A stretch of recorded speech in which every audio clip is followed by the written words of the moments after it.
They promise so much. They'll get us fit, we'll reach for new exercise goals, and we might lose weight on the way. For many, that happens, but for some, fitness trackers and calorie counters can become an obsession and have life-threatening consequences. I had a really intense pain in my stomach, and it was only when I went to the doctor that they said that's hunger. It came to a point where I was just so exhausted, I couldn't do any more. I was scared of going to sleep because I didn't want to die, but I was essentially killing myself. We'll also hear from those who say their addiction to food bloggers and social media made their anorexia worse.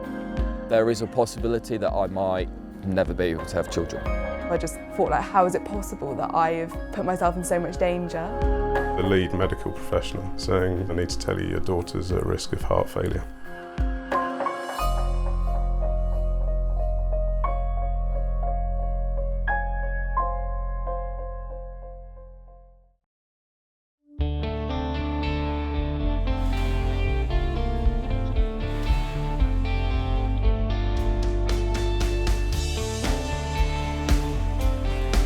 So many of us use fitness trackers, whether it's to lose weight or to get fit.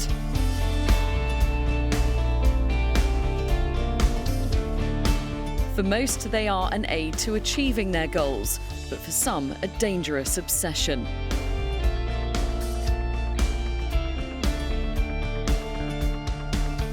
Coralie says she was suffering from an eating disorder when her life became controlled by her Fitbit for 2 years. Her weight became dangerously low. You could track everything, and it had a dashboard that showed the weights, the calories in, calories out, like how many calories I should eat to keep to a certain weight. And you could also set a goal weight, and there's no kind of advice on those apps. You can kind of log in straight away and kind of set your own targets. There's nothing that kind of flags to say like, you're overtraining or you're underweight. I was not qualified as someone going through an eating disorder to set what I thought should be my ideal goal, because it would always be lower than what I should be for my age, height. And actually what it did is it fueled my anorexia. Just try to describe to me how it actually feels when you're eating that little. So you kind of have like an ache in your body. So I remember once I went out for a run and I was kind of getting home, and normally someone healthy goes out for a run, they come home and they kind of refuel, but I didn't, and I had a really intense pain in my stomach. And it was only when I went to the doctor that they said that's hunger.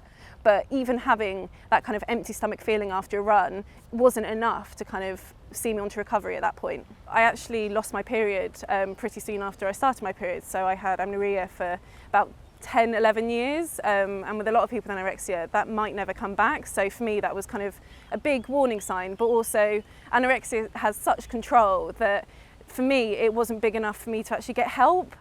And it wasn't just her health that suffered. She slowly started separating herself from her friends and family. The addiction to the app meant that I felt like I couldn't kind of break away from it. It was tracking everything, including my sleep. So it was the first thing I checked in the morning and the last thing I checked at night. But I was dipping in kind of multiple times through the day. You just couldn't escape it. I felt like that was my only friend. I was isolated with the app, and it knew more about me than my friends and family did. Coralie's weight is now stable, but for others, the effect of fitness apps is still acute. Zara is anorexic. She says she became obsessed with her Fitbit, trying to walk more and more steps. She became so underweight, she needed emergency care. I got a Fitbit for my 18th birthday, and initially I wasn't obsessed with, doing 10,000 steps or anything, but there's so much out there about, okay, you need to do this much exercise a day, particularly this emphasis on 10,000 steps, and it just became ingrained in my head of something that I must achieve every day. Tell me how you were using it. You'd wake up in the morning and think about your steps, would you? It'd be the first thing I'd think about when I woke up. I'd set my alarm earlier to get up and get moving straight away. And I'd just do as many steps as I could in a day. And each day I'd try to beat the day before. until it came to a point where I was just so exhausted. I couldn't do any more, because obviously I was committing myself to doing so much in a day. I saw my friends less, and yeah, it took a toll on all my life really, that you don't realise until you stop and then see what all the things you're missing out on. So it was a lot of pressure to put on yourself to try to beat that target. Presumably you're up to kind of, what, 20,000 steps or something you're trying to reach, more? Crazy amounts of steps, absolutely ridiculous. Things that you really don't need to be doing in a day. And it's certainly not the thing that when you wake up, the first thing you should think of doing. And eating just, I guess I didn't really notice it reducing, but I sort of started to miss lunches, and then obviously I lost a lot of weight, and I just lost control really.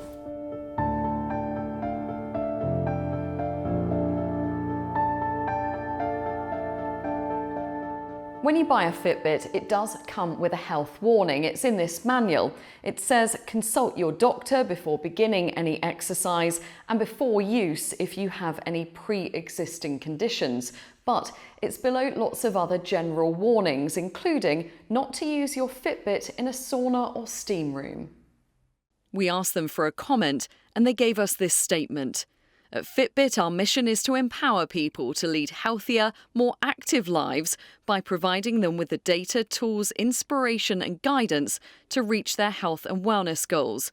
What being healthy means differs for everyone, and we encourage users to consult their physician if they have any concerns about unhealthy behaviours. Whilst Coralie has ditched her Fitbit and is fully recovered, Zara is still very unwell and is trying to gain weight. Her life currently on hold, she's determined to start living again. I used to go out with my friends and laugh and not have a care in the world, just like they do now, and I just want to do that again. I want to go out and have more fun. Zara has a warning to others who have eating disorders about using fitness trackers. Don't get started. Seek help, someone to help you manage things in a more sensible way. Like, you don't need a fitness tracker. We never used to have them, so why do we need them now? But more people do have them, and a leading eating disorder charity says they're seeing more people with anorexia using them. It is very common for people to have eating disorders to have perfectionist traits. That does seem extremely prevalent. And so with individuals who are seeking to often sort of regain control, perhaps they've got low self-esteem or they're stressed by other things in their life, actually that perfectionism, that desire to do everything right can really take over. And so actually any of these apps or devices that encourage competition, excessive counting, whether that be on a day-by-day basis or perhaps compared to other people, can be very dangerous. And it's not just fitness apps. They want makers of calorie counters too to take more responsibility. We'd obviously encourage those that feel that they're at risk of an eating disorder, suffering an eating disorder, to do everything they can to avoid those kind of apps. We have also heard from many people that they can exacerbate their eating disorders. We would encourage the manufacturers of those apps to seriously consider how to make the risks smaller. And we'd also encourage medical professionals and fitness professionals to be aware of the risks so that they can give appropriate advice.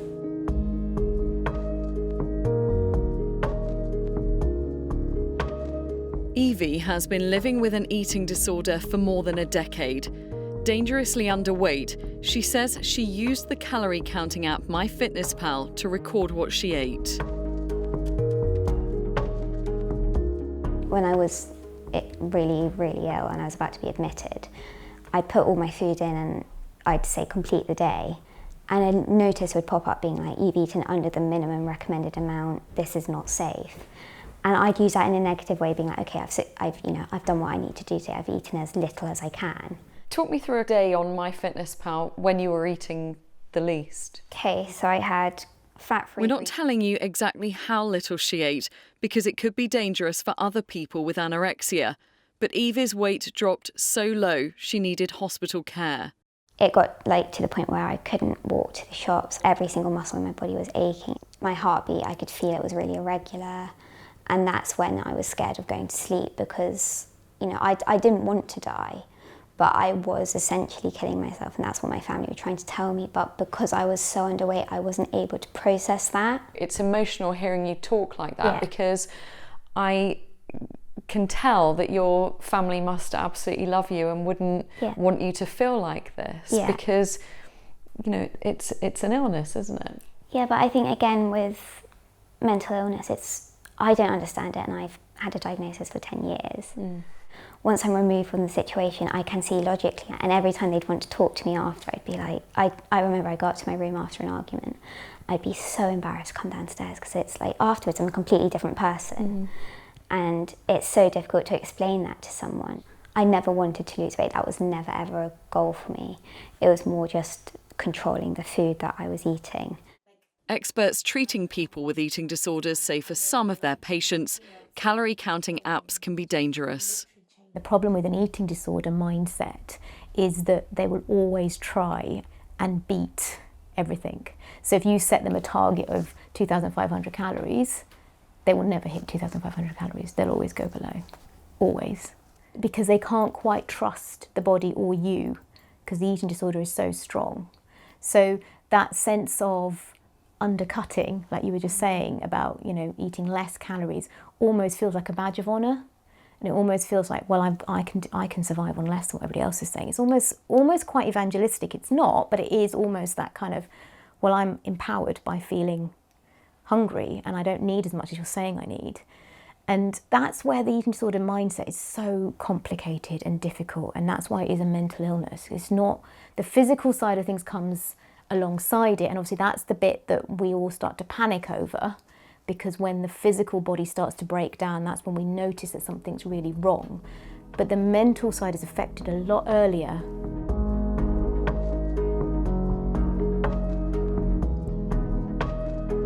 MyFitnessPal does have protective features.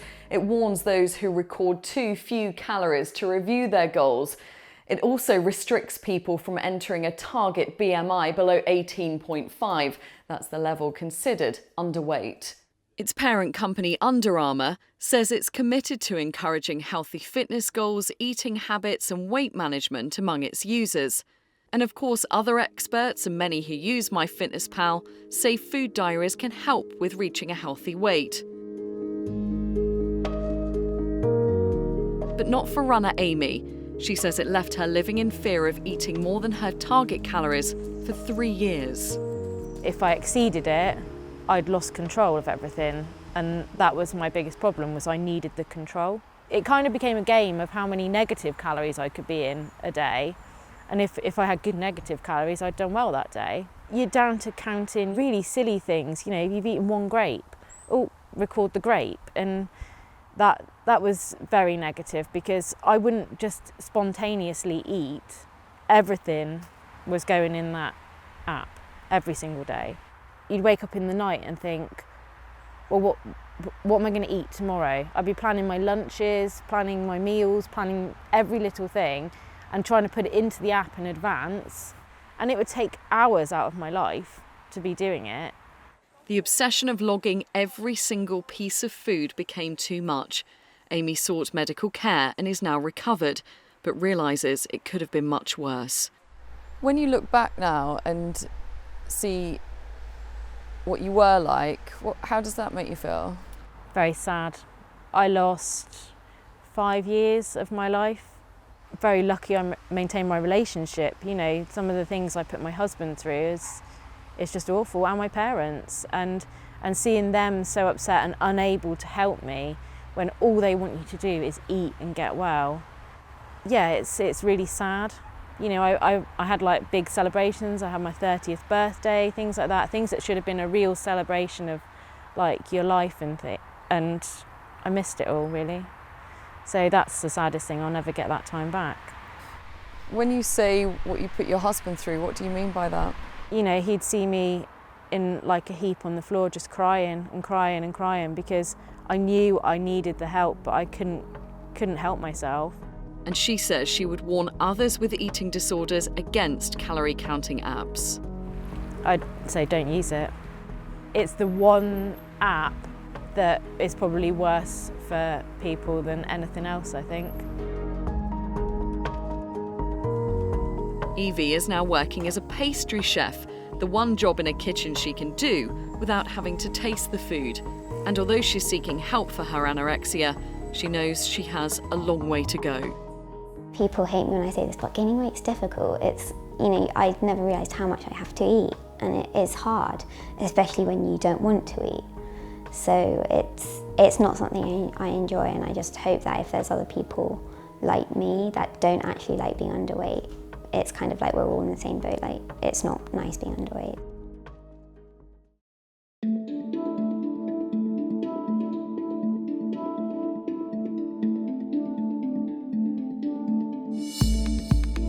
We're in a world where posting what we eat and how much exercise we've done has become second nature. And for people with eating disorders, those influencers on social media can give them the validation they're looking for.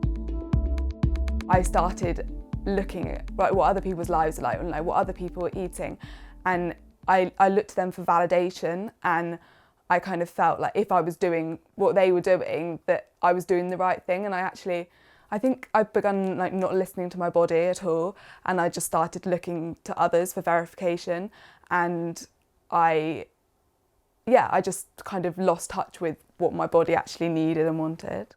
Rini is helping Izzy overcome her eating disorder. Things like social media, I'm noticing, are really holding people in that place for a lot longer. So, 10 years ago, if I was working with somebody with an eating disorder, it was a bit easier to move them on because you weren't really up against social media. Whereas now, when you're working with an individual, you will, you make a suggestion, you'll rationalise an argument that they might bring forward, but then literally the following week you see them, it'll be, but such and such is doing this on social media and they feel great. So, I know for a fact that, there are a number of high-profile bloggers who put pictures up, but they don't actually eat what they've put up. Following those famous food bloggers, Izzy slowly cut what she ate. It was only when she was in hospital that her dad realised just how poorly she was. Well, there's probably a few moments, but there was one that will haunt me forever, I think, which was, I'm getting emotional, but I remember sitting in a room with the lead medical professional, turning around to me and saying, I need to tell you your daughter's at risk of heart failure. And when you hear that as a parent about your 17-year-old, you never expect that to happen. And it was at that moment I just thought, do you know what? Everything else doesn't matter right now. I'm going to put absolutely everything I've got into supporting her through it, because that's just number one priority. And that's the thing, really. You go within the space of months from someone who's high flying at school to hearing that and being rushed in for emergency ECGs. That'll live with me forever. And it's not just teenage girls. Cyclist Sam lost a third of his body weight trying to get faster and following Instagrammers who boast about how thin they are. It's along the lines of body dysmorphia, so I'd be looking at cyclists going, oh, he's really, really skinny, or he's really, really veiny. I want to be like that. I'd see photos of myself and go, I don't look like that at all. So it was where I had a very poor perception of myself. So if I saw someone that was skinny or veiny, I want to do that. The only way to get like that is not eat, or not fuel efficiently.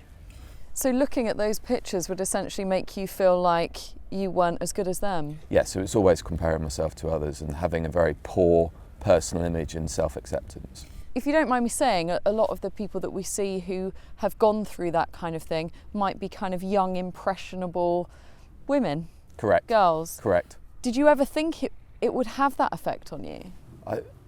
I didn't really until it really does. When you start controlling everything within your life, it really does start. Everything is all about that. It's all about your image, all about your diet. Your whole life just kind of revolves around exercise, food and looks. And it's not just a female thing, and it's not just a person that goes in the gym. It can be anybody, whether it's work, exercise. It really does. It can affect you in so many different ways, especially if you don't see yourself as somebody if you never see yourself as being good enough. And we're kind of in this society where being healthy is so in fashion, isn't it? Do you think you were kind of, and other people are hiding behind that kind of I'm fit and healthy? Yeah, social media is fantastic. Social media, again, will portray something that is absolutely amazing. Anybody can take a picture of themselves with a smile. 2 minutes later, you have no idea what that person is going through. And even though Sam is recovering, at 28, he still has the bone density of a 60-year-old, and there are long-lasting effects from being so underweight for so long. I'm going to ask you a question now that you don't have to answer. Okay. You were talking about your hormonal levels and your relationship with your fiancée. This, I'm presuming, has affected your sexual relationship with her as well. There is a possibility that I might never be able to have children because I really did plummet my hormones that low. They might never rebound. And if I'm honest, we haven't had a sexual relationship in 3.5 years. Instagram says eating disorders are a complex issue, and it's working with mental health charities to better understand them. It says it provides advice and links to experts, and some of its users promote positive body image and provide support networks for those with eating disorders. In a statement, they say, content that encourages eating disorders violates Instagram's community guidelines, and we use powerful tools and technologies to help identify and remove it. Both Izzy and Sam still use Instagram, but they say they now have better control over what they see. For both of them, their challenge is to slowly get better and start to rebuild their lives. I'm really in a good place at the minute. The idea is now I'm healthy enough that finally I can actually return to work. I'm feeling like much better. Hopefully we'll find a job, start socialising again and just start to feel a bit better about myself and find my identity. Experts say eating disorders are hugely complex. All of the people you've heard from have sought medical help, and they urge anyone who's struggling with their weight to do the same. They say it's not something you can overcome alone, especially when fitness apps, calorie counters and social media can have such control over their lives.